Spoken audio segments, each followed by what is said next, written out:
Hello and welcome दोस्तों, स्वागत है आपका हमारे यूट्यूब चैनल में। दोस्तों आज की इस वीडियो में हम बात करने वाले हैं BA third year English literature के फर्स्ट पेपर के look back in anger chapter के एक इंपॉर्टेंट क्वेश्चन के बारे में। दोस्तों ये जो क्वेश्चन है हमारा क्वेश्चन नंबर 3 है। इससे पहले मैंने 2 क्वेश्चन और अपलोड कर दिए हैं जिसको आप मेरे चैनल पर जाकर देख सकते हैं। यहाँ पर हम तीसरा क्वेश्चन देखने वाले हैं जो कि है Jimmy porter embodies angry young man moment in the play look back in anger discuss. यहाँ पे कहा जा रहा है कि जिमी पोर्टर में जो है एंग्री यंग मैन का जो है प्रतीक किया है, यानी कि नाटक में जो angry look back in anger नाटक है उसमें हमें बताना है कि जिम्मी जो है वह जो है नाटक में एंग्री यंग मैन का प्रतीक है, यानी कि वही जो है एंग्री यंग मैन को दर्शाता है। तो अगर आप पूरा नाटक अच्छी तरीके से पढ़े हैं तो आपको क्लियर हो जाता है कि यहाँ पे जो है नायक जो है वो जिमी पोर्टर ही है, और जब नायक वही है तो एंग्री यंग मैन को वही जो है दर्शाएगा। तो यहाँ पे कहा जा रहा है कि एंग्री यंग मैन मूवमेंट को जो है किसने चालू किया और किस प्रकार से ये चालू हुआ है, ये सब सारी चीज़ें जो है इस क्वेश्चन में हम लोग देखने वाले हैं।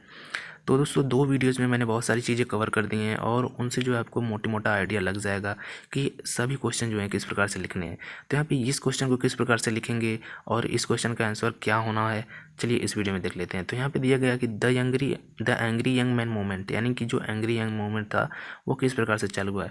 इन the 1950s a new literary movement emerge in Britain which came to be known as angry young man.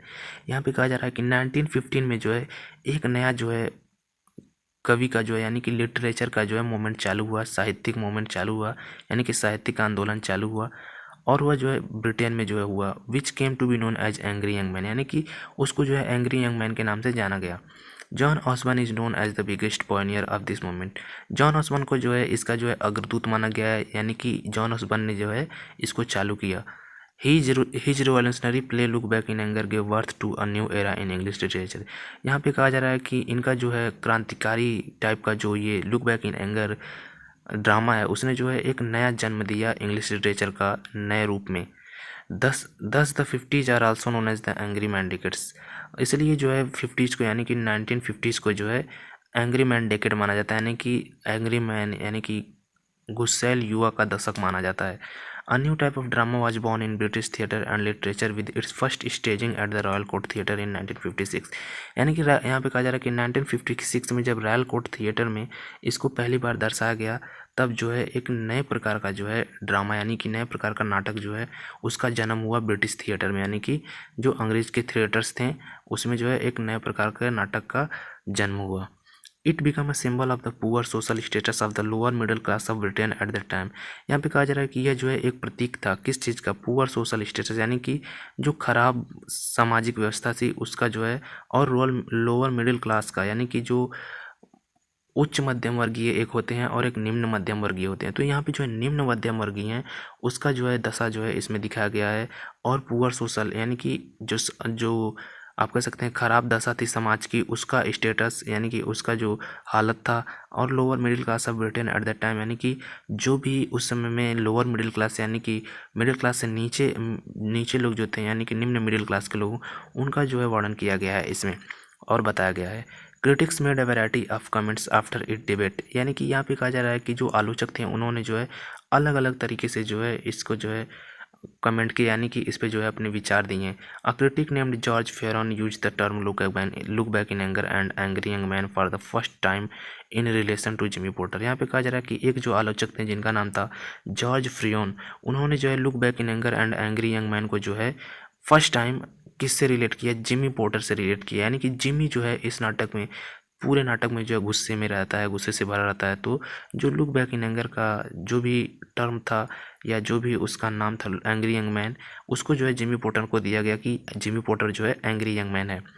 Many critics adopted this term in their criticism and thus the angry man movement was started. और यहाँ पे कहा जा रहा है कि जो बहुत सारे आलोचक थे उन्होंने जो है इस टर्म को यानी कि एंग्री यंग मैन को जो है अपने आंदोलन में जो अपने क्रिटिसिज्म यानी कि अपनी जो आलोचना थी उसमें शामिल किया। तो जो है एंग्री यंग मूवमेंट जो है एंग्री यंग मैन मूवमेंट जो है वो चालू हो गया।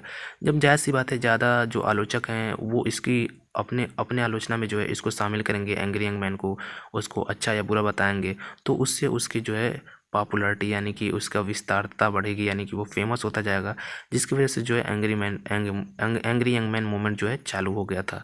तो इस प्रकार से हम लोगों ने देखा कि जो जिमी पोर्टर जो है वो एंग्री यंग मैन का जो है लुक बैक इन एंगर का एंग्री यंग मैन है, यहाँ पे इस तरीके से समझिए कि जिम्मी जो है वो लुक बैक इन एंगर का एंग्री यंग मैन है, इसी को जो है उसी का प्रतीक है, यानी कि लुक बैक इन एंगर में एंग्री यंग मैन का जो है प्रतीक है जिमी पोर्टर।